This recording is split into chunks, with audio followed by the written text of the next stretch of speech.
So in chapter 4, the first thing we talked about was adding and subtracting polynomials. So for this, we would have 3x to the third plus 4x squared minus 2x plus 1. So I'm just putting in what p of x equals. And then adding that to x to the third plus x squared minus 3x plus 6. So I'm just adding them together. So essentially all you're doing is combining like terms.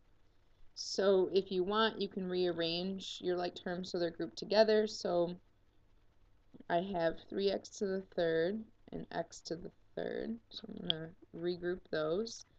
Then I have a 4x squared and just an x squared. So I'm going to group those so they're near each other. Then I have a minus 2x and a minus 3x, so those are like terms, and then a 1 plus a 6 at the end.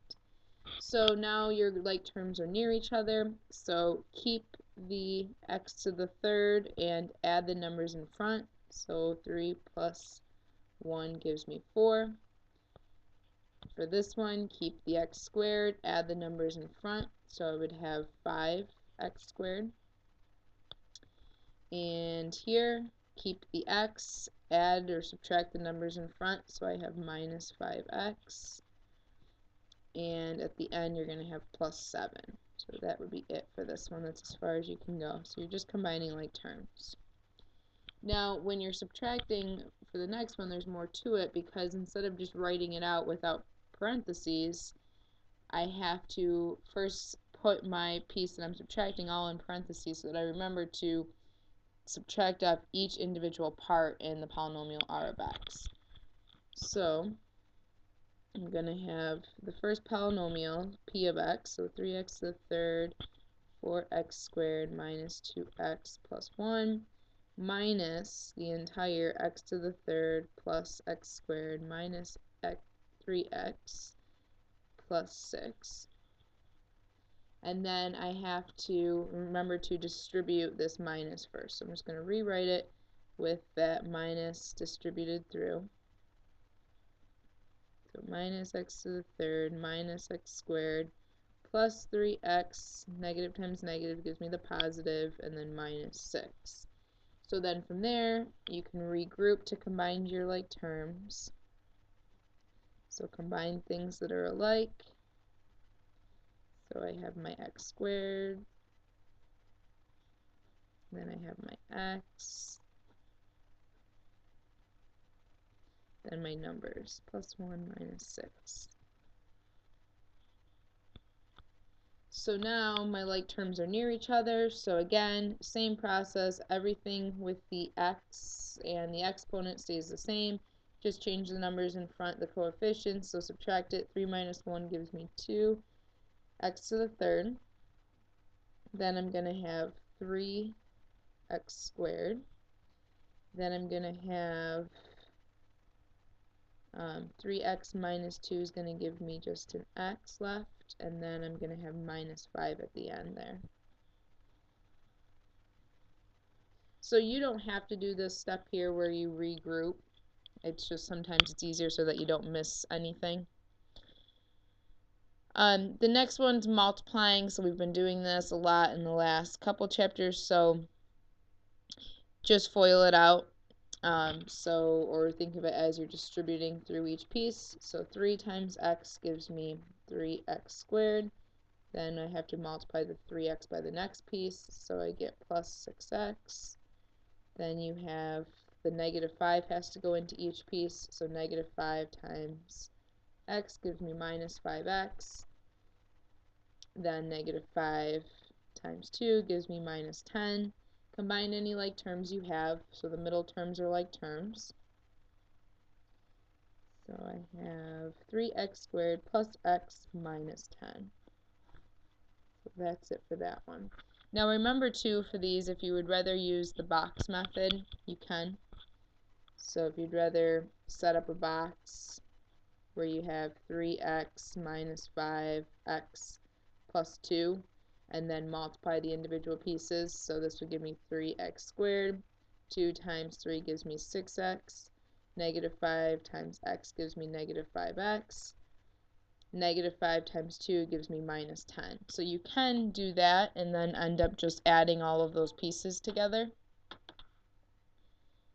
That's fine. But you don't have to. So either way.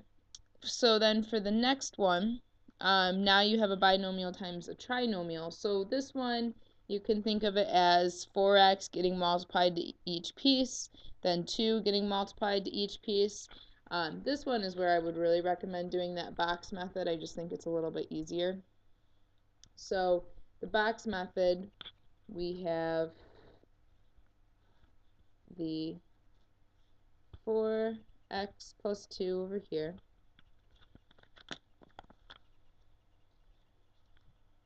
And then we have the trinomial up top, so 3x squared minus 3x plus 2 up top, and then just multiply each piece here. So I have 3x squared times 4x is going to give me 12x to the third. Make sure when you're multiplying these, multiply the numbers in front, keep the x, and you're adding the exponents. This really has an exponent of 1. Then I have negative 3x times 4x gives me minus 12x. 4x times 2 gives me 8x. 2 times 3x squared gives me 6x squared. 2 times negative 3x gives me minus 6x. 2 times 2 gives me 4. Now that you have all of the individual pieces, now you just want to add them all up. So I have 12x to the third minus 12x. It should be a 12x squared. 3x times 4x gives me 12x squared. And then I have plus 8x plus 6x squared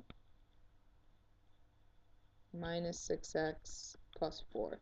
Now notice too in the box, it will sometimes work out where if your polynomials are in standard form and they have all of the different x's with their exponents in decreasing order, then you will have in your diagonals of your box, they will be the like terms, as long as you have all of the pieces. So as long as you're not like missing an x, then your like terms will be in the diagonals. So if it went like x squared and then 2, then you're going to have, it's not going to be like terms in the diagonals because you're missing that x. It has to go x squared, x, and then the number.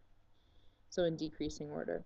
So anyways, now when you get to this step, here's all of your terms that you would have got if you would have actually just distributed through. So if you want, you can rearrange. This one doesn't have as many terms, so I'm just going to look at it and figure out my like terms. So I have 12x to the third, no other like term with it. The negative 12x squared plus 6x, those are like terms, so that's going to become minus 6x squared. So again, keep the x squared, add the numbers in front. 8x minus 6x is going to become 2x. And then you're going to have a plus 4 there at the end. So then that would be it for that one. Next one is another, basically a binomial times a binomial. Just make sure with these that you're doing x plus 3 times x plus 3. Do not think of it as I can square each individual piece. You can't do that because you have a plus between the x and the 3. So now you end up distributing through, or FOIL, or you could use the box method. So x times x gives me x squared. X times 3 gives me 3x. 3 times x gives me 3x. And then I have 3 times 3, which gives me 9. So x squared plus 6x plus 9 would be my answer. Now remember, there was a formula for that too. So if you want to use the formula says you square the first one, you multiply these two terms times 2, the product of 3x times 2, that's how I got my 6x, square the last term. I think it's easier probably at this point just to actually go through and FOIL it out. So that would be multiplying and making things I guess, more complicated or more individual terms. The next thing is factoring. So first thing, whenever you're factoring, the first rule is always to look for a greatest common factor. So for number 5, it says factor by taking out the greatest common factor. So first thing you want to do is between the numbers you want to figure out, is there a greatest common factor that you can pull out. So when I look at 4, 6, and 3, there is not a common number that would go into all 3 of those. So that means I can't pull out a number. So let's look at my x's. So looking at my x's, I have an x squared, an x, and an x squared. So I can pull out at least an x. So I'm going to be able to pull out an x. So sometimes off to the side, you can kind of write what your greatest common factor is going to be. And then when I look at my y's, the greatest common factor for y's is just going to be a y. So I can pull out an x and a y, and that's really all I'm going to be able to pull out. So outside of the parentheses is going to be the xy, whatever I'm pulling out. When I do that, I'm kind of thinking of 4x squared times y to the third divided by x times y. So when I do that, I would be left with a 4, an x, and then a y squared. If I take a y, I take an x, and I didn't do anything with the 4. Then I'm going to be left with a minus 6. If I take that x, it's not there anymore. If I take a y out of here, I'm going to be left with just one y. And then if I'm left with, over here, I'm going to be left with that minus 3 still. If I take out an x, I'm going to be left with an x. And if I take that y, it won't be there.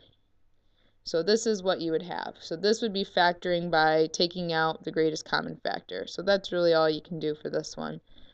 Since it just tells you to factor by taking out the greatest common factor.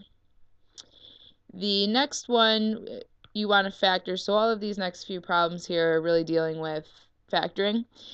This one's a quadratic because it's an x squared, a number with x, and then just a number. So you're looking for what adds to negative 15 and multiplies to 56. So if you're multiplying to a positive number, so first of all, you're going to have 2 sets of parentheses, and you're going to have x in both. And if you're multiplying to a positive number, that means that your signs have to be the same. So they're either going to be both plus or both minus. And if I have to add to a negative number, that means they both have to be minus. And the only numbers that would work here would be 8 and 7. So 7 and 8. Those would add to negative 15, and when you multiply them, they would give me 56. So that would be it for that one. The next one is still a quadratic, but now I have a number in front besides 1. So now I can't just break it up like I did in this last one with an x and an x, because this one had a 1 in front of x. So x times x just gives me x squared, 1x squared, so I don't have to worry about doing anything special. But when I get down to 7, I do have to worry about doing something special. And you can kind of guess and check and figure out how your factors are going to go. But the process that we used was the AC slide, which just means just multiply these numbers, the A value and the C value. The A value is always the number in front of x squared. C value is just the number at the end. So multiply those, you get negative 20. So that means you have to figure out numbers that are going to multiply to negative 20, but they're going to have to add to whatever the number here is. So they're going to have to add to negative 1. So if you're multiplying to negative 20, that means you're going to have a plus and a minus number. And if you are adding to a negative, that means the bigger number is going to have to be negative, the smaller number is going to have to be positive. So negative 5 and 4 are going to be the two numbers that will multiply to negative 20 and add to negative 1. So that means that what I need to do is I need to rewrite this middle term so that it ends up adding to negative 1 using these two numbers, because I need it to multiply to negative 20. So all I'm going to do is rewrite this one, and I'm going to rewrite it so that I have my 4 first, because I'm going to end up factoring by grouping, so I need my 4's to be together. So I'm going to have my plus 4x, then I'm going to have the minus 5x, and then I'm going to have minus 5 at the end. So the part that I just made, I basically made this a little more complicated so that I could use factor by grouping. So these two things are still equivalent. That's the important part. They always remain equivalent. So I have a minus x and a 4x minus 5x. If you were to reduce these, you would get minus x. So these are equivalent. You use this strategy to help you figure out the two numbers that you could rewrite negative x with, so that this is going to factor by grouping. So now, since I put my 4 with my 4 and my 5 with my 5, I can split this down the middle and do a factor by grouping problem. So I pull out a 4x here. I'm going to be left with an x plus 1. And then over here, I'm going to pull out a minus 5. And I'll be left with an x plus 1. Now remember, you're trying to get the same thing here. You want an x plus 1 and an x plus 1 so that you can pull that x plus 1 out. So now I can factor out the x plus 1, and I'll be left with a 4x minus 5. Now, if you could go right from the beginning of the problem to this answer, that's fine, go for it. It's just sometimes you could get stuck for a while trying to guess and check which factors would actually work. So this is just a strategy to use whenever you have a number other than 1 in front of x squared. The next problem that I have is a difference of perfect squares, and that's true because there's a minus sign, and 81, x squared, and 4 are all perfect squares. So whenever you have a difference of perfect squares, you're going to have a plus and a minus between them, and you just take the square root of each piece. So the square root of 81 is 9, square root of x is x, or square root of x squared is x, and then square root of 4 is 2. So that's it.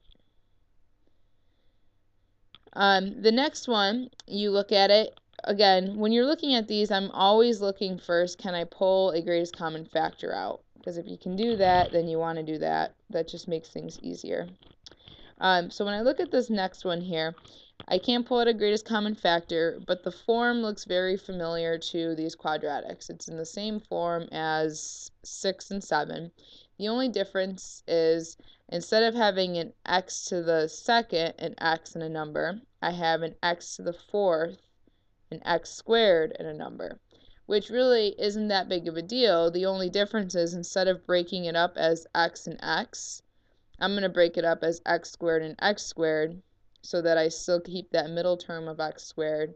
And then when you multiply x squared times x squared, you're going to get that x to the fourth, which is what it starts with.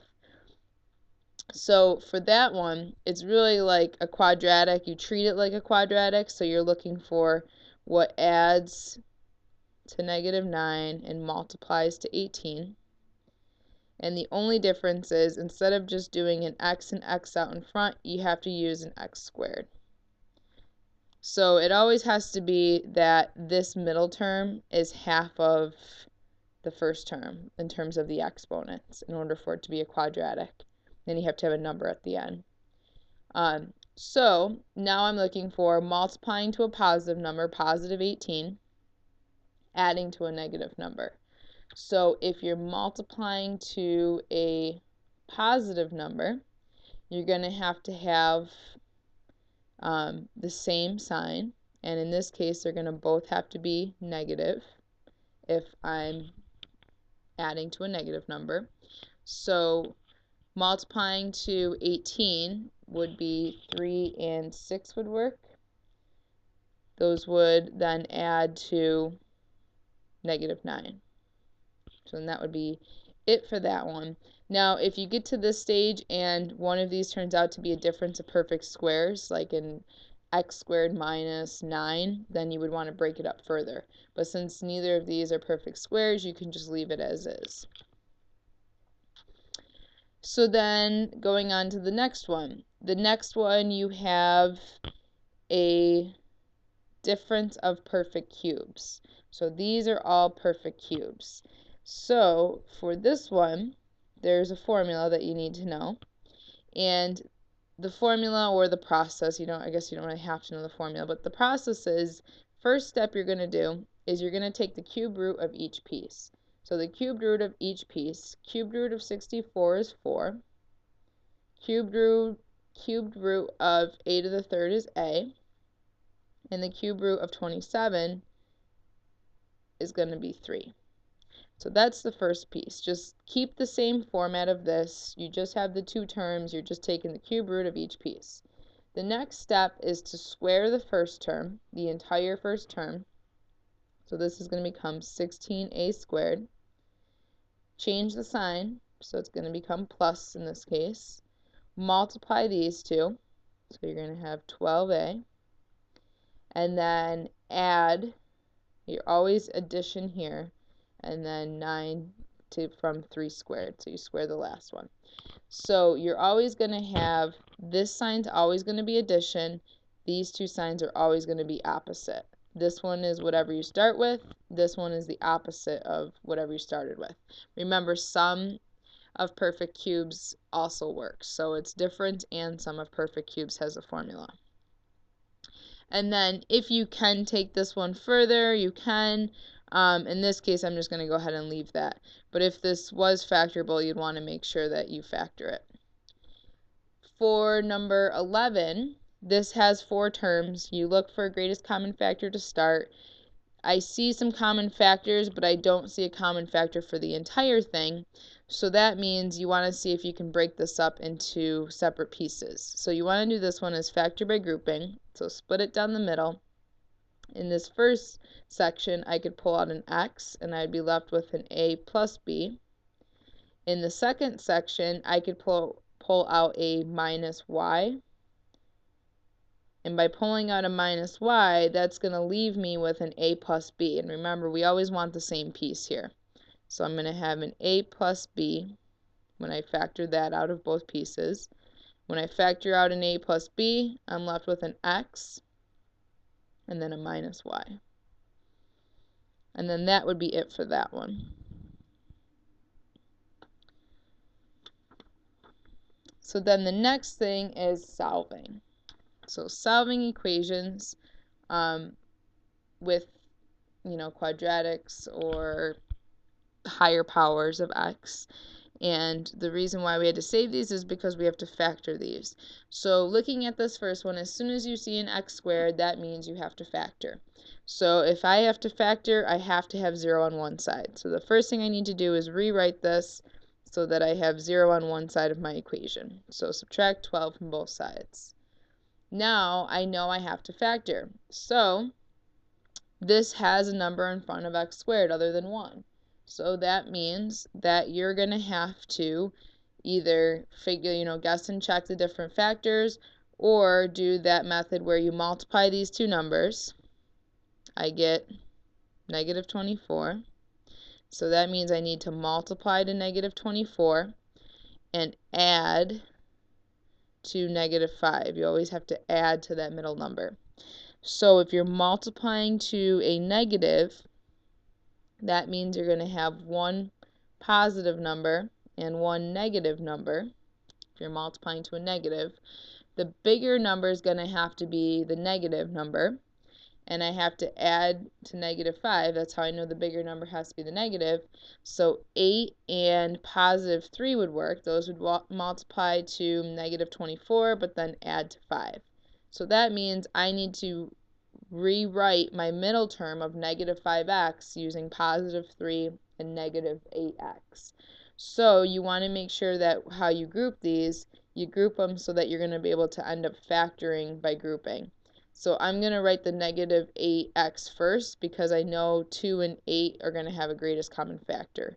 So when I rewrite this, I'm going to do 2x squared. I'm going to choose to write 8x first, then the plus 3x, because I also know that 3x and 12 have a greatest common factor. So now I still have something that's been equivalent the entire time. So I just rewrote my middle term of -5 as -8 plus 3x. Now you can split it and do factor by grouping, so I can pull a 2x out of this first piece, and I'd have an x minus 4 left. And then I would have a plus 3 I would pull out, and I'd be left with an x minus 4. You have to have these pieces equaling, otherwise you won't be able to do factoring by grouping. You wouldn't be able to pull that piece out. So now I can pull that x minus 4 out to x plus 3. And now I have two things being multiplied set equal to 0, so I can set each piece equal to 0. So x minus 4 equals 0, and 2x plus 3 equals 0. So now I have x is equal to 4 when I add 4 to both sides, and I have 2x equals -3. Divide both sides by 2, I get x equals -3 over 2. So here's your two answers. So x equals 4, because I added 4 to both sides, and -3 over 2. So this stuff went with me figuring out my numbers to use. Okay, so then looking at the next one, you have a 2x to the third minus 6x. Remember, the exponent tells you how many solutions you're going to have. So if it's an x squared, you should get 2 solutions. This is an x to the third, so that means I should get 3 solutions out of here. So first thing you want to do is somehow factor this. For this one, I could pull a 2x out of each piece. So if I pull a 2x out, I would be left with an x squared minus 3 equals 0. And now I can set both pieces equal to 0. So I have 2x equal to 0 and an x squared minus 3 equals 0. And this 2x, so again, set both pieces equal to 0 because they're multiplied to equal 0. This would just become x equals 0 when you divide both sides by 2. There's one solution. This one's going to have 2 solutions. So you get x squared is equal to 3, and 3 is not a perfect square, but remember, to undo something that's being squared, you take the square root of both sides. So if you take the square root of both sides, you'd get x equals, now since when you square a number, if it were negative it would become positive, if it's positive it stays positive, you have to remember to put this plus or minus whatever the answer is. So that gives you your 2 solutions. Typically you're going to see ones that factor, so that you'll just have your, like if it were x squared minus 4, you could write it as x plus 2, x minus 2, and get nice solutions that work out. But this problem, you just have to take the square root of both sides, and you just have to remember to do plus or minus whenever you're doing that, whenever you're taking the square root of both sides. So then the next one, I have an x squared, which means I'm going to have 2 solutions. So look for a way to factor. It's a difference of perfect squares. Every piece is a perfect square.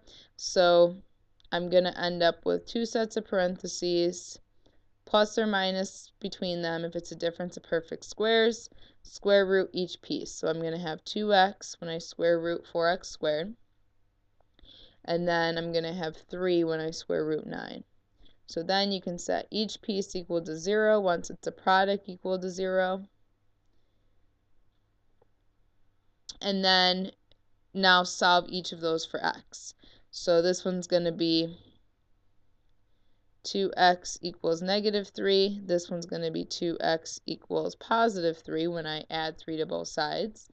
So your answers here, when you divide each of these by 2, you're going to have x equals -3 over 2 and x equals +3 over 2.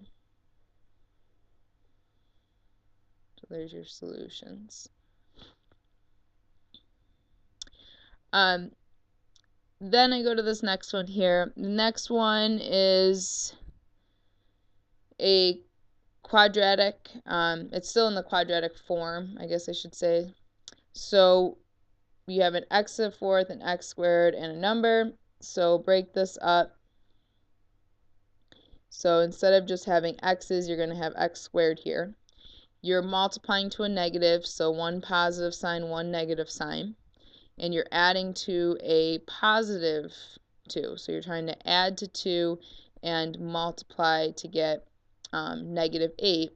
Since you're adding to a positive number, the bigger number is going to have to be positive. The smaller number will have to be the negative number. So 4 times 2 gives me 8.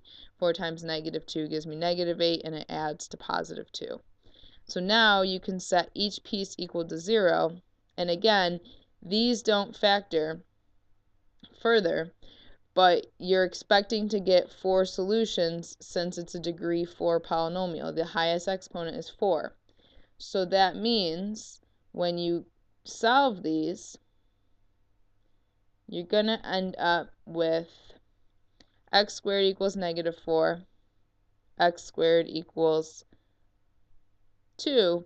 And now since we've dealt with imaginary numbers, you can actually finish these problems. When we did chapter 4, you wouldn't actually be able to finish this one. But now that we've dealt with imaginaries, you know how to do this. So at this point, you would take the square root of each side. Square root of an imaginary, or square root of a negative 4 ends up being an imaginary number. So this is going to become x equals plus or minus. You got to remember to do the both cases, because remember, if you square a negative, it becomes positive. You square a positive, it stays positive. So you have to keep both pieces, both signs. Square root of negative 4 is going to become 2i. So there's 2 solutions. And then over on this side, you're just going to leave this as plus or minus the square root of 2. So let me just write those off to the side here. So you have your solution, if you were going to list these out, would be plus or minus 2i. So there's 2 answers, the positive 2i, the negative 2i, and plus or minus the square root of 2. So these are the answers. Okay, so number 16, you're actually going to skip. That is an old problem from the first exam, so you don't have to worry about that for this one. That's a systems of equations problem. Number 17 deals again with just more types of combining like terms with polynomials. In this case, they're all binomials. So first thing you want to do is get rid of the parentheses, and when you get rid of the parentheses, just make sure you distribute anything in front. So you got to remember to distribute that negative through. So I have a minus 4x plus 5, and then this plus 3x plus 1, I can just drop the parentheses because there's nothing in front. So then combine any like terms. So I have a 2x, a minus 4. So I have 2 minus 4 plus 3. So that's just going to become a 1x. And then I have a 4 plus 5 plus 1. It's just going to become plus 10. So you can just write this x plus 10 when you combined it. And then the last one in chapter 4, f of negative 2, find that if f of x equals 2x squared plus 2x minus 1. So all it's asking you to do is evaluate this function when x is equal to negative 2. So you're just plugging in negative 2. So I have f of negative 2 means plug in negative 2. When you substitute in, you want to make sure you substitute in with parentheses, just to make sure you do what you need to do with the negative sign. So the only thing that's being squared here is this negative 2. So I'm going to keep that 2 out in front. Negative 2 squared becomes 4. This is going to become negative 4 minus 1. So then I'm going to have 8 minus 4 minus 1. So I'm going to have 8 minus 5, which is going to give me 3 for that one. And then moving on to chapter 5. Chapter 5 dealt with all of the rational functions, so that just means fractions, basically, polynomials over polynomials. And the first thing that you got to remember with these is you always got to check your solutions if you're solving an equation with fractions.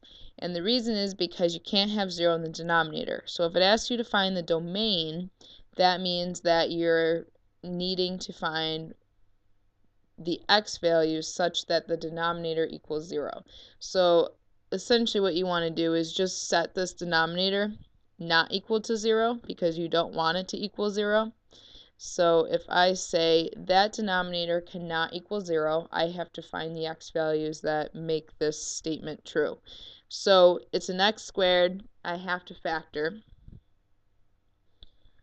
So I'm going to have an x, and I'm just going to continue that not equals 0 down. Multiplying to a negative, 1 positive, 1 negative. If what I'm adding to is positive, the bigger number has to be positive, so I'm going to use 5 and 2. That will get me to negative 10 and add to positive 3. Then set each piece not equal to 0. So you have x cannot equal positive 2 when I add 2 to both sides, and x cannot equal negative 5. If you plug 2 and negative 5 into this equation, that creates 0 in the denominator, which means that the function would be undefined at these points because that would be when 0 is in the denominator. So the domain for this would be all real numbers except 2 and negative 5. Or you could just say that it's x cannot equal 2 and x cannot equal negative 5. So that's how you would word that. The next one wants you to evaluate this expression for f of x equaling 3x squared plus 2x minus 3. So this is an expression that you'll use later on if you take pre-calculus or calculus. So you just practice right now using it. So you want to evaluate this. So before you can evaluate this expression, you need to figure out what f of x plus h is. So you already know what f of x is, so you can plug that in, but you have to know what f of x plus h is. So off to the side, that's what we need to focus on first. Let's figure out what f of x plus h is. So that means I need to evaluate the function when x is equal to x plus h.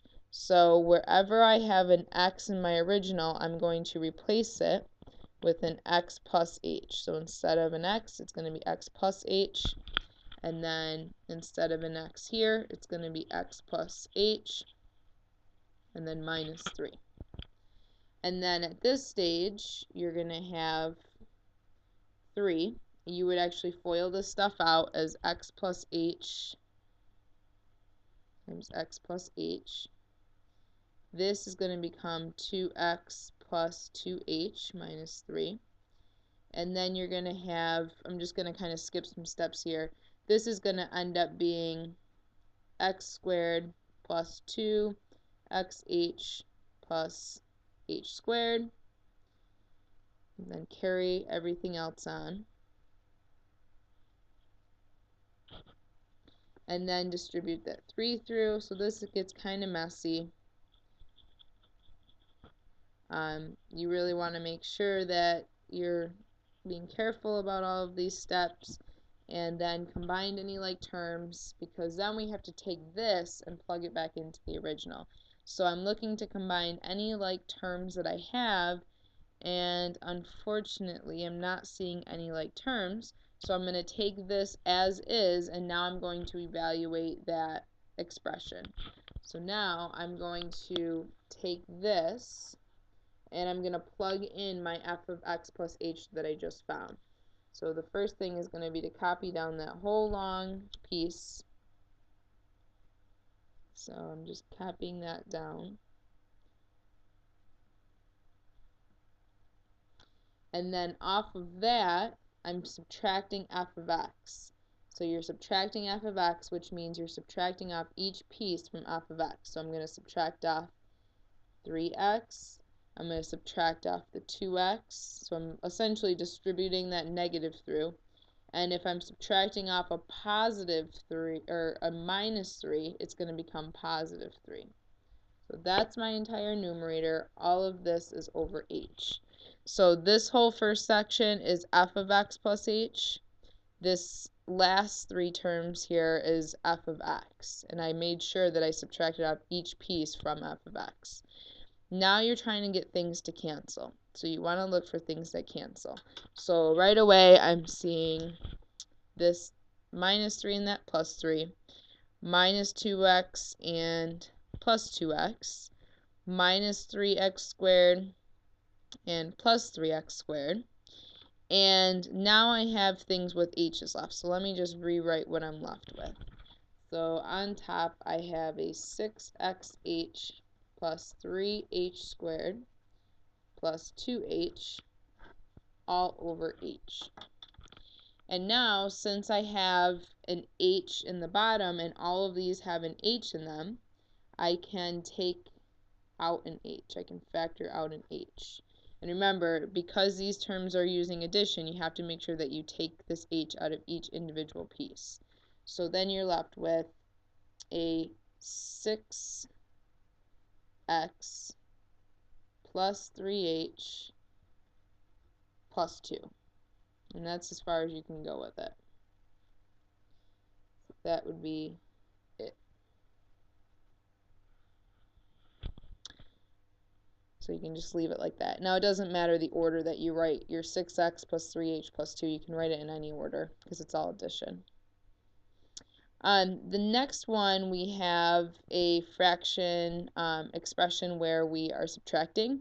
So in order to be able to subtract fractions, you have to have a common denominator. So before you figure out your common denominator, you want to factor your individual pieces. So I'm going to factor out the denominators first, just so that I can easily figure out a common denominator.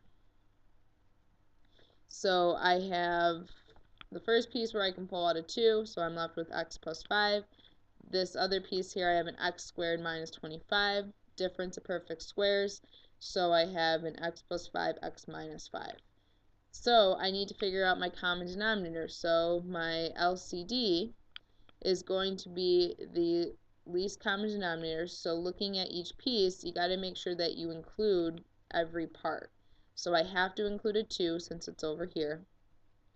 I have to include an x plus 5, and I have that in both, so as long as I have an x plus 5 and as my LCD, it's good. But I also have to include an x minus 5 since there's one over here. So my LCD is going to be this entire thing here. So now I'm going to rewrite my fractions so that this is their LCD, or so that this is their denominator. So I'm going to first just, I don't know why I made that a 3. So I'm going to first just write these. And now I have to figure out what did I have to do to that first fraction to create this as the denominator. Well, the original denominator of this first fraction was 2x. So if the original denominator was 2x plus 5, the only other thing that I had to multiply in there to get this common denominator was this x minus 5. So that means you're going to keep what was originally on top, which was the x plus 4, but you're also going to now have to multiply it by the x minus 5. Now these were subtraction. Then you're going to have to do the same thing for the other fraction. What did I have to change about this? Well, I had to change that it was just an x plus 5 times x minus 5 on the bottom. So that's what the original was. Now I had to multiply it by 2, so that means you have to multiply the top by 2, which just means it becomes 10. So 2 times 5 gives me 10. So now I can write this as one fraction, and in order to do that, I'm going to have to simplify that top piece there. So I can end up multiplying these pieces. So this is going to give me x squared minus 5x plus 4x. So that's going to be a minus x as my middle term, and then a minus 20, and then a minus 10 from that other fraction. So now you have x squared minus x minus 30 on top, all over 2 times x plus 5 times x minus 5. So you want to look to factor the top here, and you're trying to, if you can, you want to try to get one of the factors on the bottom so that it cancels. So I'm probably going to end up using either an x plus 5 or x minus 5 when I factor this top piece. So I have an x and an x. It's a negative, so I got to have opposite signs. And since I have a negative 1 that I'm trying to add to, that means my bigger number is going to have to be positive, or my bigger number is going to have to be negative. My smaller number's got to be positive. So I'm going to have a negative 6, positive 5 to get negative 30, add those to get negative 1. So now I can cancel out my x plus 5s. You're left with x minus 6 on top, and then 2 times x minus 5 on the bottom. So that would be your difference of those fractions. So now we want to simplify all of these. So first thing you want to do is just factor each individual part. Remember, whenever you're dividing by a rational expression, you have to change the operation to multiplication and then flip this. So I'm just going to go through and factor each individual piece first. So I'm going to pull a 3 out of here. So I'm going to have an x minus 4. And then down here, it's a difference of perfect squares. So you're going to have an x minus 2 and an x plus 2. That x minus 4 is going to stay. This piece here is a quadratic. You're going to have your x's multiplying to a positive, so they have to be the same sign. Since it has to add to positive 6, they both have to be positive. This 3x plus 2 is already factored, and that's already as far as it can factor as well. So now I'm going to rewrite these, and instead of writing the originals, I'm going to write the factors. So I'm going to have 3x minus 4 over x minus 2 times x plus 2, and then times x plus 4 over x, or times x plus 2 all over x minus 4. And then this is the part where you have to remember you're going to change that to multiplication, and these get flipped when you're dividing. So now it's going to become x plus 4 on top, and then 3 times x plus 2 on the bottom. So now we can start canceling things from top and bottom. So anything that's the same from top and bottom, you can cancel. So that is about all I can cancel at this point. I got my 3's too that I can cancel. But this x plus 4 times x plus 4 will stay, along with this x minus 2 times x plus 2, and there's nothing really further that you can do with this, so you kind of just leave it as is. The only other thing that you could do is you could write that x plus 4 as x plus 4 squared instead of separate like that. And you could, if you wanted to FOIL that bottom part through, you can, but we want to leave it as factors, so we're going to leave it like this. The next one is called a complex fraction, and a complex fraction means there's fractions within fractions. So in order to help reduce this, the strategy to use is not to find common denominators between all of these, but to figure out what the LCD is between all of the different denominators. So the LCD between all of these denominators in every fraction here would have to be x squared. That's the smallest piece that all of those other parts would go into. So the smallest x that all of those other pieces would go into. So since it's x squared, you want to multiply each part by x squared. So every single part is going to be multiplied by x squared. And then you can cancel things or multiply if they don't cancel. So 1 times x squared is just going to be x squared. Those x squareds are going to cancel. And then over here you're going to have an x squared. One of these x squareds will cancel with that x, so I'm going to have minus 2x left. And then those are completely gone, so I'm going to have a minus 8. And now what I want to do is I want to factor what I'm left with. So up top is a difference of perfect squares, so you're going to have an x minus 2 and x plus 2. And then on the bottom you're going to have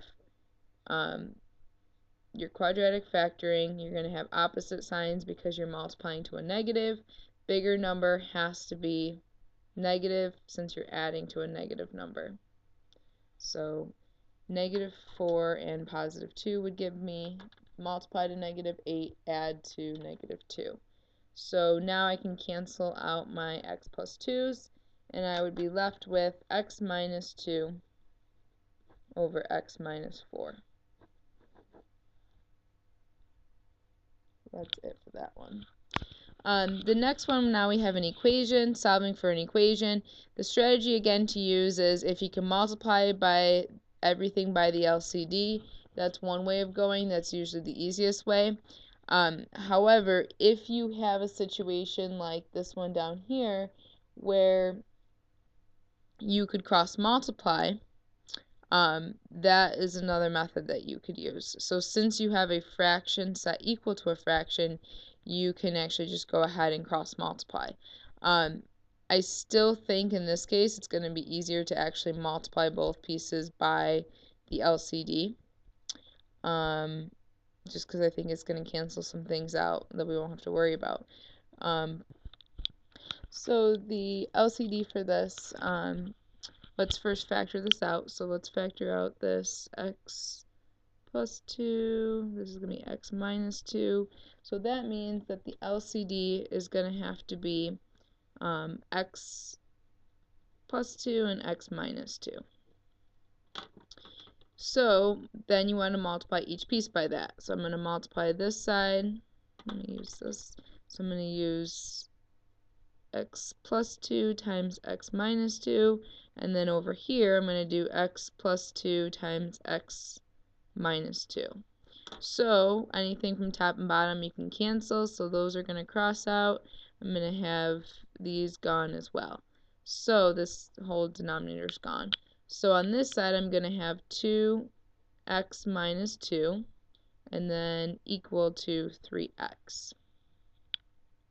And then from there you can go ahead and just distribute that 2. So I'm going to have 2x minus 4 equals 3x.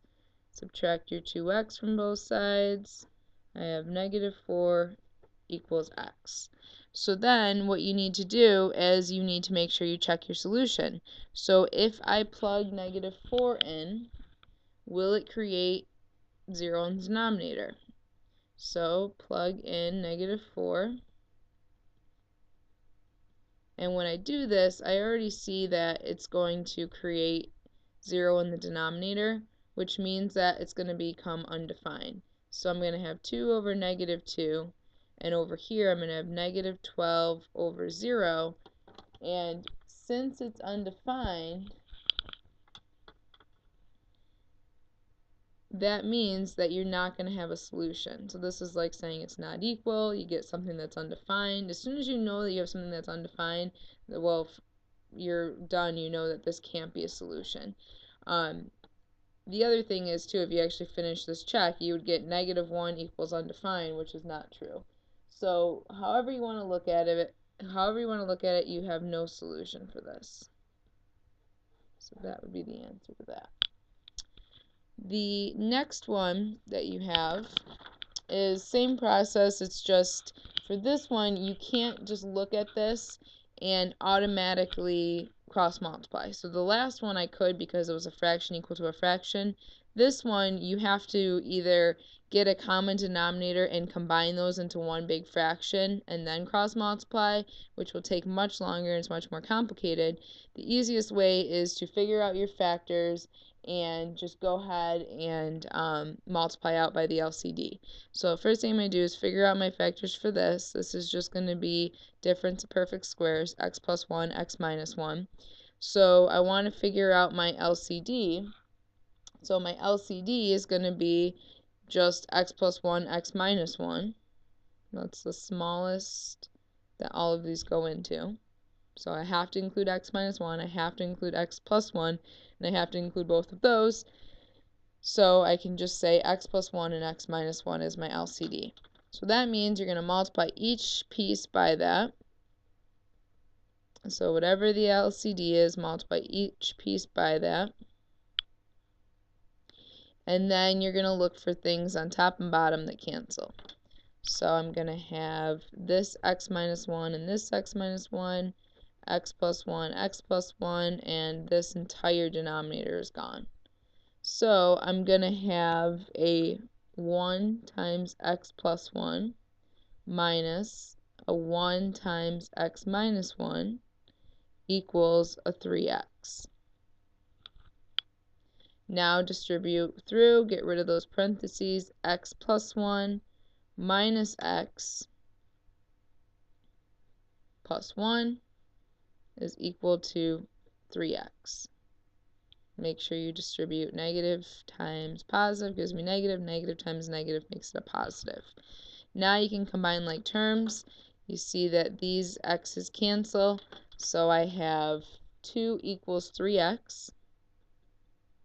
Divide both sides by 3, you get 2/3 is equal to x. Now you want to check this and make sure that it works. Looking ahead, if I plug in 2/3 quickly into all of those denominators, it's not going to create 0 in the denominator, so this should check.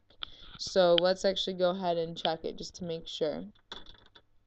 But since it doesn't create zeros in the denominator, it should check.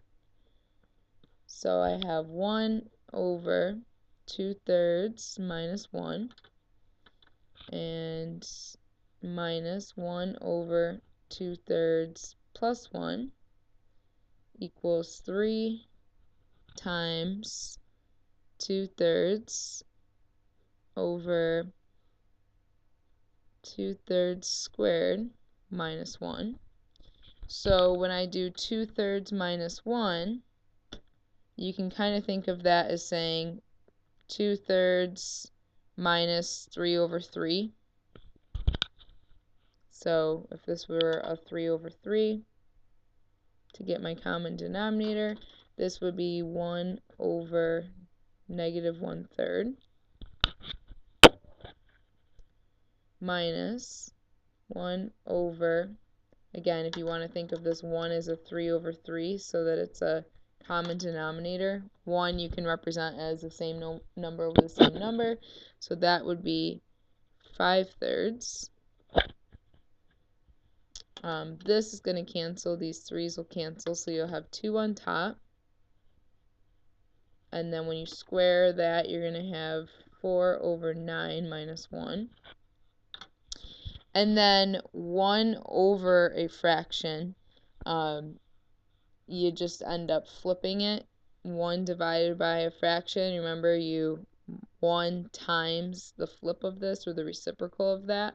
So this is actually going to be negative 3. And this one's going to be minus 3 over 5. So this is kind of messy here. This is 9 over 9 if I want to think of it that way. So this is going to be 2 over negative 5/9. So this check's getting messy. You remember you can use your calculator too to just enter this left hand side in and the right hand side in and just make sure the decimals match, which in this case is probably going to be the way to go just because it's getting messy. This here though, just while I'm at it, I can change this negative 3 as a fraction, it'd be, if you make the common denominator 5, this is like 3 over 1, so I had to multiply the bottom by 5, so I have to multiply the top by 5. So you have negative 15 over 5, which is not even on the paper, negative 15 over 5 minus 3 over 5. And then this is like saying 2 over 1, so 2 over 1 times the flip of that, so negative 9 over 5, and I'm going to have negative 18 over 5 is equal to negative 18 over 5. So it does check, it's just pretty messy to get there. So don't worry so much about getting all of this stuff down, just worry about understanding how to get this answer of 2/3, and then use your calculator to just match the decimals. The next one here, we have the sum of a number and its reciprocal is 2, find the number. So we have to have our let statement, so let x equal the number. Then the sum of the number and its reciprocal. So x plus 1 over x would equal 2. So the reciprocal means 1 over x. So now, again, apply that same method. This x here is really like over 1, so figure out the LCD. So the LCD would have to just be x. So multiply every part by x. So you're going to get an x squared. Those are going to cancel. So you're going to have a plus 1, and then you're going to have a 2x. So you see an x squared, that means you're going to have to factor. So you want to set this up so that you have 0 on one side, everything else on the other. And then you have to do your 2 sets of parentheses. So I have x, need to multiply to 1 and add to negative 2. Multiply to 1 means you got to have the same sign. Adding to negative 2 means they both have to be negative. So you're going to have x minus 1 equals 0, and x minus 1 equals 0. So x equals 1, x equals 1. The number must be 1. So the number is 1.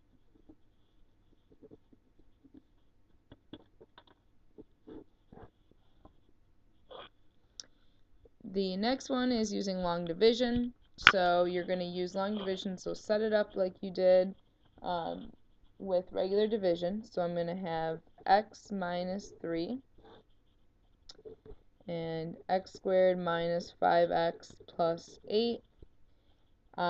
So this is what I want to divide x minus 3 by. The opposite of that. I want this divided by x minus 3.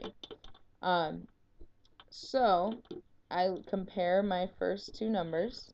I have x, how many times do I need x to go into x squared? Well, I would need to multiply that by an x in order to get x squared. So you're always just comparing the first term. Don't worry about that minus 3 yet. So then x times x gives me x squared. X times minus 3 gives me negative 3x. Remember, we always subtract with what we got after we multiplied. So these should always cancel. Negative 5 minus negative 3 is really going to be saying negative 5 plus 3, which will be minus 2. Carry down the 8. So then you're looking at, again, this x and now the number in front. So negative 2x. What do I need to multiply this x by to get negative 2? Need to multiply it by minus 2. So minus 2 times x is going to give me minus 2x. Minus 2 times minus 3 gives me plus 6. Again, make sure you subtract off each part. Those are gone. 8 minus 6 is going to give me 2. So your answer to this problem is going to be x minus 2. So the answer is going to be x minus 2 plus 2 over whatever you divided by. So the 2 is the remainder. This is whatever I divided by. The other way of writing this would be to say x minus 2 remainder 2. So whatever you got out, and then the remainder. This is like the better way. That's typical the way we would do it. The next set of problems are variation problems. So these are where you have those different types of formulas. So for the first one, suppose y varies directly with x. So y equals k times x is the formula for varies directly. If y is 24 when x is 8, so let's plug those first. So this is our first scenario. Plug those in, figure out what k is. So when y is 24 and x is 8, we want to figure out what k is. So divide both sides by 8. We know that k must be equal to 3. So k is always going to be equal to 3. So now you're going to use that to figure out the second scenario. The second scenario is, what would y be if x is 2? And remember, this k is always going to stay the same. So now I'm going to use that for my second part. So it's asking me, find y. I know k has to be 3, and I know x is 2. So I'm just plugging those into that original formula, y equals k times x. So y must equal 6. The next one deals with varies inversely. So varies inversely means you're going to do k over whatever the second part is. So y equals k over the square of x. So x squared. So that's the varies inversely. So now plug in what you know. Y is 45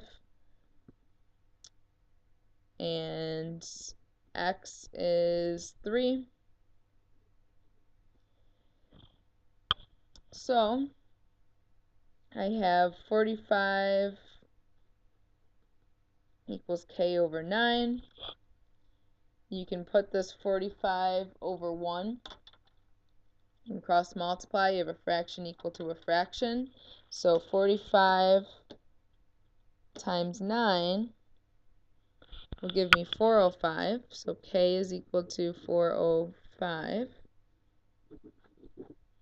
Now I have to take that and plug it in knowing the second part. So now it says find y when x is 5. So using my same equation, plug in my 405 on top, my 5 squared on the bottom, and then you'll have 405 divided by 25, which will give you 16.2.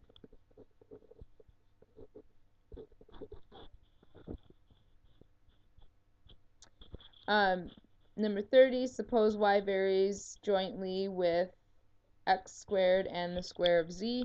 Varies jointly. If it doesn't say inversely within the problem, then that means you assume it's direct.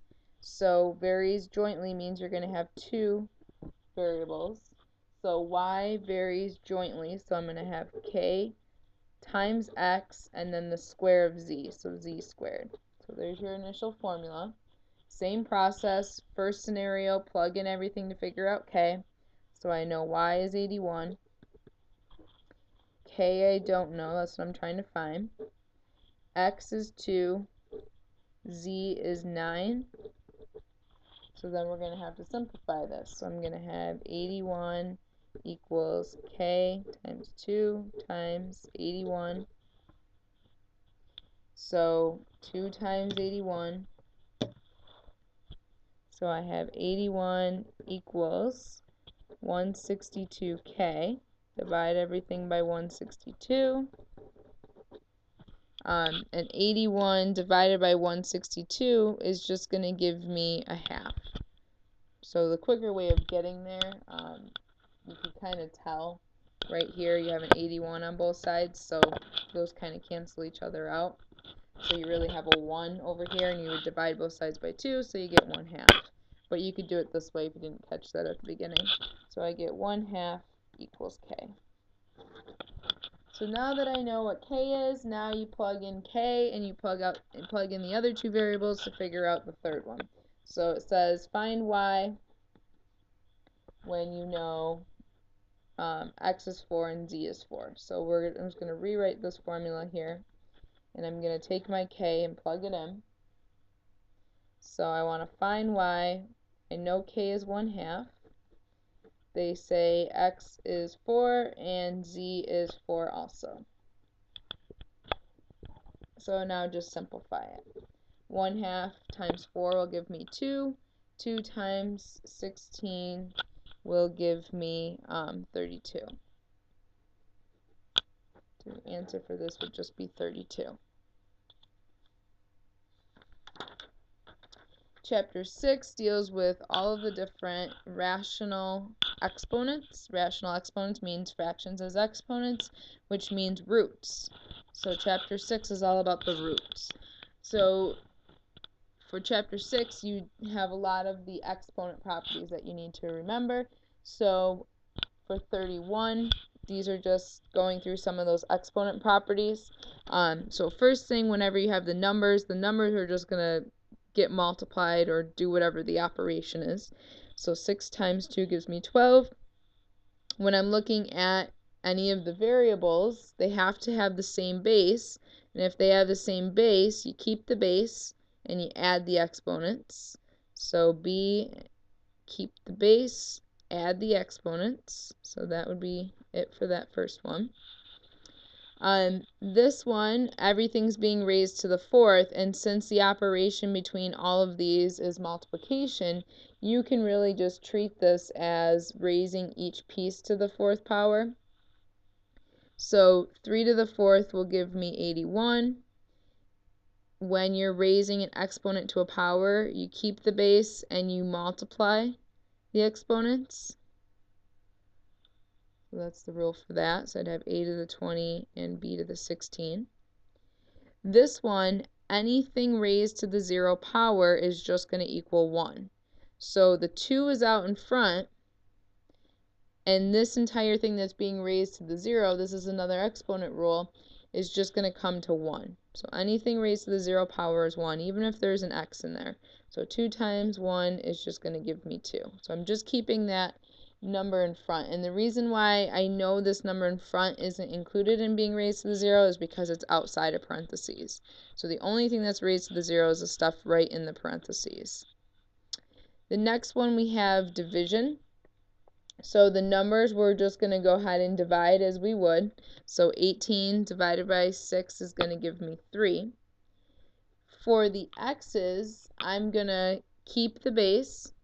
And for those that have the same base, I subtract. So you're doing 2 minus negative 5. So 2 minus negative 5 really becomes 2 plus 5, which would be 7. And then for this one, you're doing negative 4 minus negative 2. So negative 4 minus negative 2 is really becoming negative 4 plus 2, so this is going to become y to the negative 2. So you don't want to leave things with negative exponents, so the next thing that you should do is just rewrite this so that you have your 3x to the 7th on top, y squared on the bottom.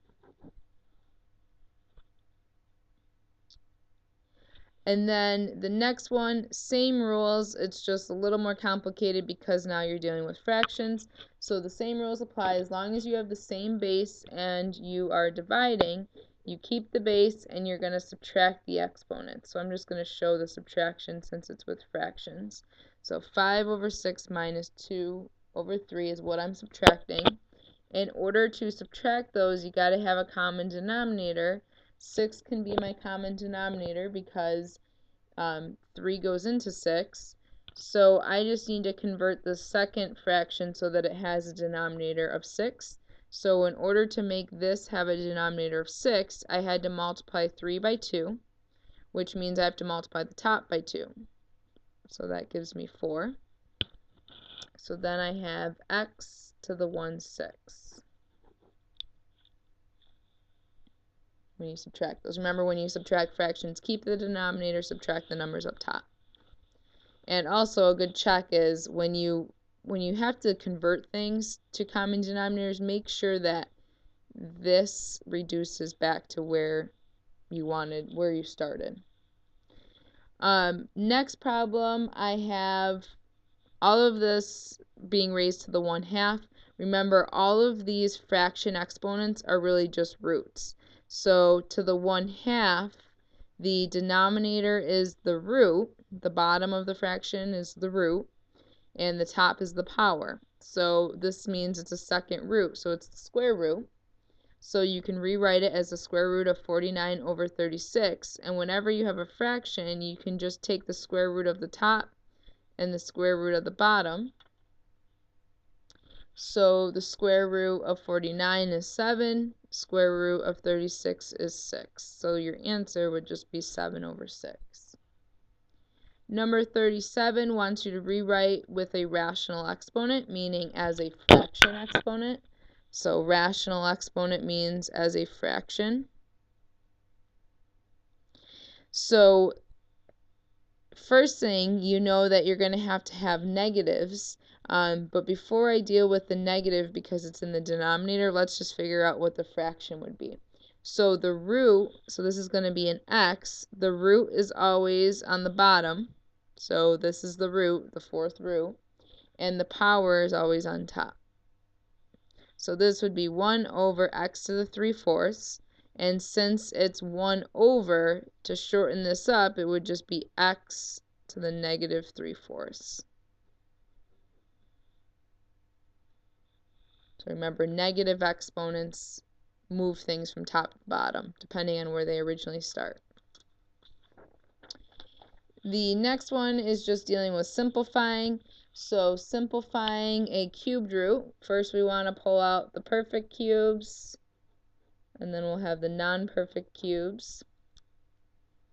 So perfect cubes, 27 is a perfect cube, and x to the 12th is a perfect cube. It's the 12 is divisible by 3.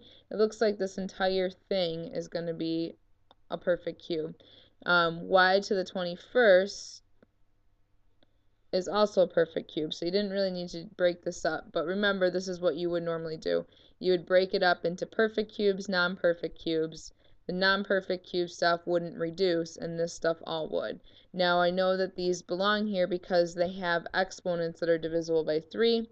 27 is a perfect cube because 3 times 3 times 3 gives me 27. So to figure out what the perfect cube of x to the 12th is, essentially you're just dividing 12 by 3. So your exponents, you really just end up dividing them.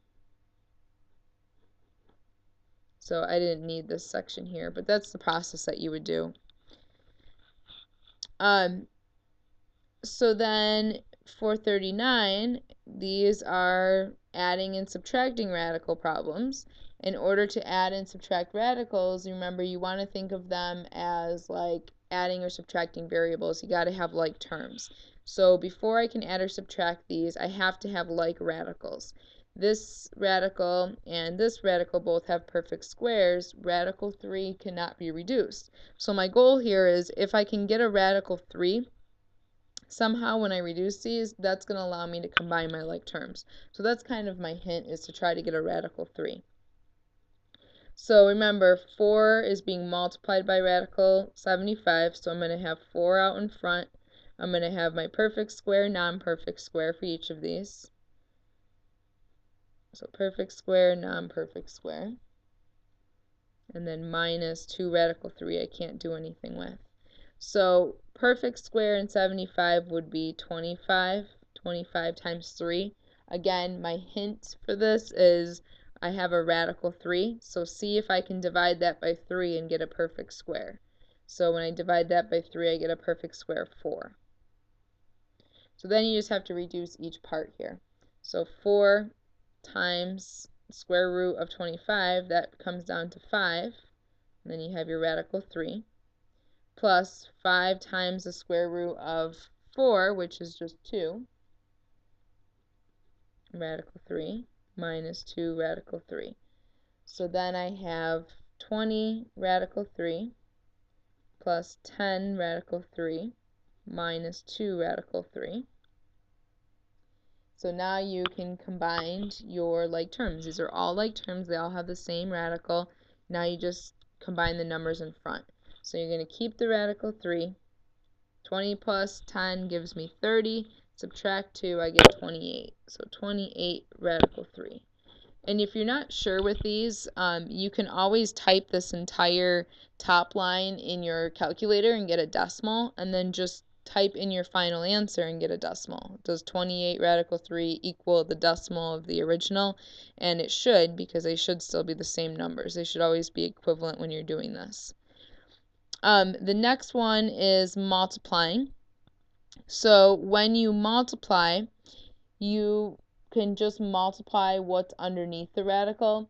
However, in this case, since if I multiply 8 times radical 27, it's going to become a bigger number. And I am recognizing that both of these have perfect squares within them. I'm going to go ahead and reduce them first, and then I'll have smaller numbers to deal with. It's not wrong for you to say, let's just write one radical and do 8 times 27 and then reduce that number. It's just going to be harder to reduce that number because then you're going to have to know factors of a bigger number. So I'm going to just break this one up as 4 and 2 and 9 and 3. So I'm going to reduce those. So when I do that, this is just going to become 2 radical 2. Remember, all of these things are being multiplied, times 3 radical 3. And now this is much easier to deal with because now I have multiplication, but when you multiply and you have numbers out in front, you're just going to do 2 times 3 because you have to only multiply the regular whole numbers, and then you multiply the stuff under the radicals. So 6 radical 6. So multiply the numbers in front, multiply the radicals. This is reduced because I had reduced radicals. When I multiplied them, they didn't create anything that had a perfect square in them.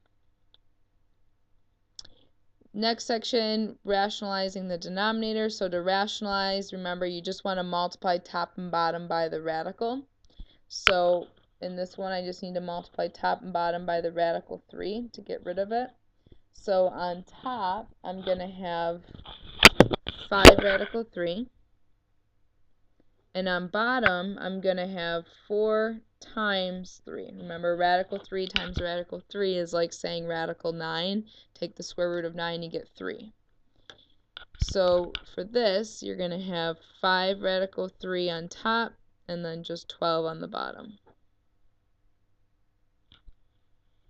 And if you could reduce 5 and 12, you would, but you can't in this case. For this one, to rationalize, you have to multiply by the conjugate. So I'm going to multiply by radical 5 plus 2 over radical 5 plus 2. Remember, conjugate, keep the same form, but the sign becomes the opposite. So if you start with a negative, it becomes positive. If you start with the positive, it becomes negative.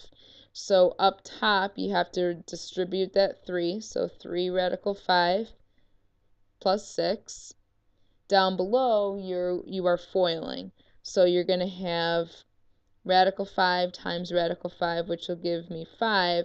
And remember, if you're multiplying by the conjugate, those middle terms cancel. So the next term would be 2 radical 5, and then after that it would be minus 2 radical 5. So you don't even really have to put those middle terms because they're always going to cancel if you're multiplying by the conjugate. You can't have them not cancel because then you're going to be left with a radical in the denominator. So then I have negative 2 times positive 2, which will be minus 4. So for this one, you'll be left with a 1 in the denominator which is just like saying 3 radical 5 plus 6. So your final answer would be 3 radical 5 plus 6. You don't need that 1 down there anymore. And then the last page here. First one, we have solving a radical equation. So you always want to get the radical by itself so that it's the easiest thing to square. So square both sides to undo a radical, or square root. It has to be a square root to square. If it's a cube root, you have to cube it. So then I have x minus 4 times x minus 4 equals 2x plus 7. So x minus 4, you have to FOIL that out. So that's going to end up giving you x squared minus 4x, which will give you minus 8x, and then plus 16. So I kind of skipped an in-between step there to get my minus 8x, but just go ahead and FOIL it out, and then you'll get, when you combine like terms, you'll get minus 8x. So now I see an x squared. That tells me I'm going to have to factor. So you got to get 0 on one side. So subtract this stuff over. So I have x squared minus 10x plus 9 equals 0.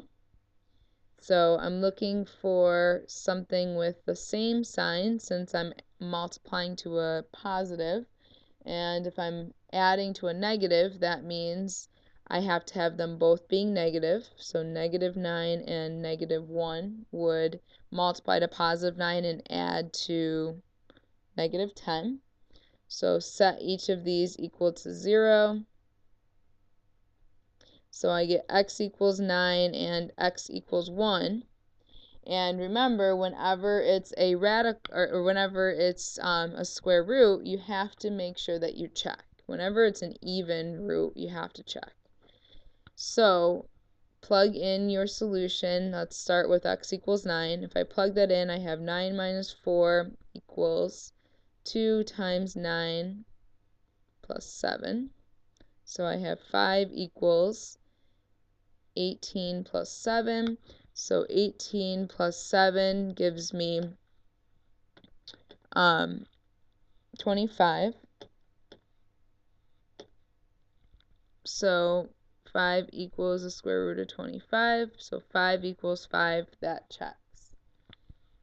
So I know that x equals 9 is the solution. So check the second one. If I check the second one, I have 1 minus 4 equals square root of 2 times 1 plus 7. So I have negative 3, and over here I have 3 plus 7, or 2 plus 7. So I have negative 3 equals square root of 9, which gives me 3. Negative 3 does not equal positive 3. So x equals 1 is not a solution. So your only solution, so make sure you cross this one out, and you're keeping x equals 9.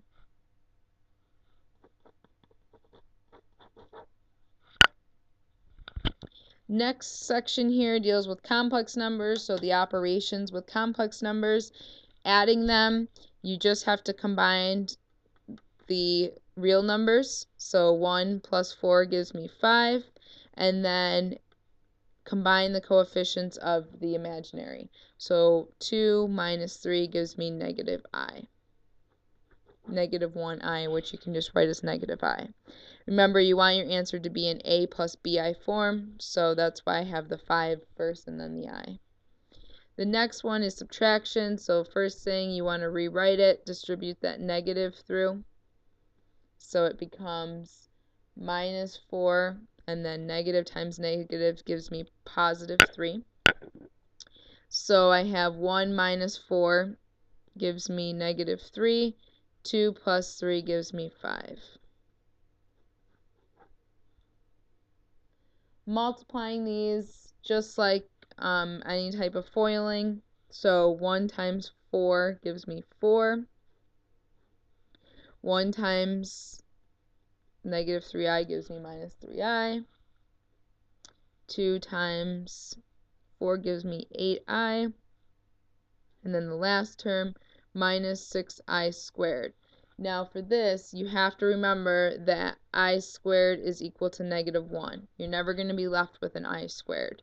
So I'm going to combine my like terms in the middle. So I'm going to have plus 5i.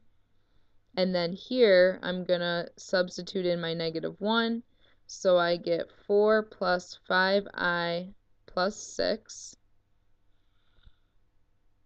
So then I can add my 4 and 6 together, so I have 10 plus 5i. So then for this one, I'm just going to rewrite it since I just kind of blocked it. Whenever you're dividing, you want to multiply by the conjugate. So I'm going to have 4 plus 3i on top, 4 plus 3i on the bottom. Remember, it's always a conjugate of the denominator. And conjugate, keep everything the same. So 4 3i, 4 3i. Since it's minus, conjugate means it's the plus.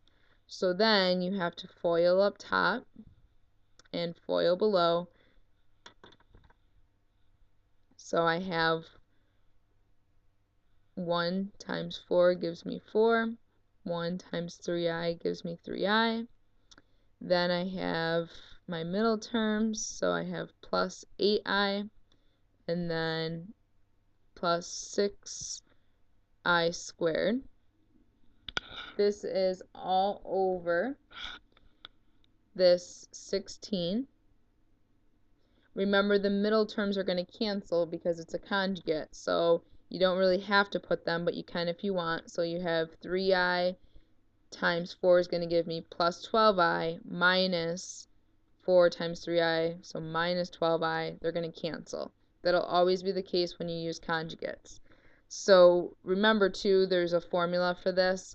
If you have you're multiplying by the conjugate, you just basically square the a value, which is 4, so I squared that, I get 16, plus square the b value, which is 3. So plus 9 is really what I'm going to get. But to show you a little more than just going into that formula, so I cancel out those in between terms. I have negative 3i times 3i is going to give me minus 9i squared. And remember, that is going to turn into a negative 1, which will make this a plus 9, which is how that formula works. So now I just have to plug in my negative 1s and combine like terms. So I have 4 plus 11i plus 6 times negative 1. This is going to be 16 minus 9 times negative 1. So over here, I'm going to have 4 minus 6. So 4 minus 6 is going to give me negative 2 plus 11i. And then down there, I'm going to have 16 plus 9. So that'll give me 25 on the bottom.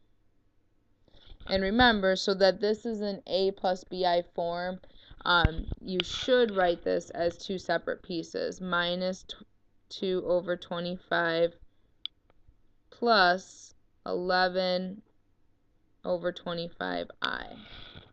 So you should really write this so that it's in a plus bi form.